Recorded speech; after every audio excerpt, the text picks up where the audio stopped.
hər kəs sorğu-sual olunacaq. Allah Azza və Cəllə Quran-Kərimdə buyurur ki, "Vaqifuhum innahum məs'ulun." Allah buyurur ki, onları dayandırın, onlar sorğu-sual olunacaq. Həqiqətən bu ayə qiyamət səhnəsini bir kadrını təsvir edir. Bütün qullar saxlanacaqdır. Allah sənə verdiyi nemətlər haqqında sorğu-sual edəcəkdir. Və sənə göndərdiyi elçi haqqında sorğu-sual edəcəkdir.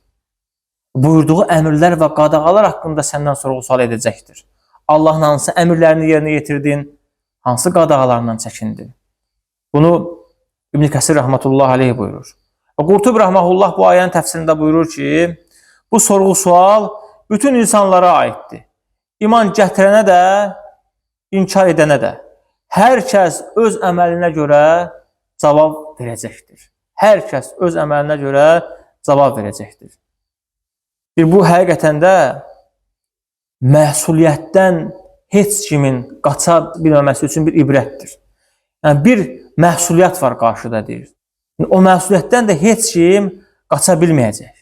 Heç bir şəxs. Kim olursan ol, istəyirsən padşah ol, istəyirsən kölə ol, azad insan ol, peyğəmbər ol, salih insan ol, kim olursan ol, qiyamət günün məsuliyyətindən heç kim qaça bilməyəcəkdir.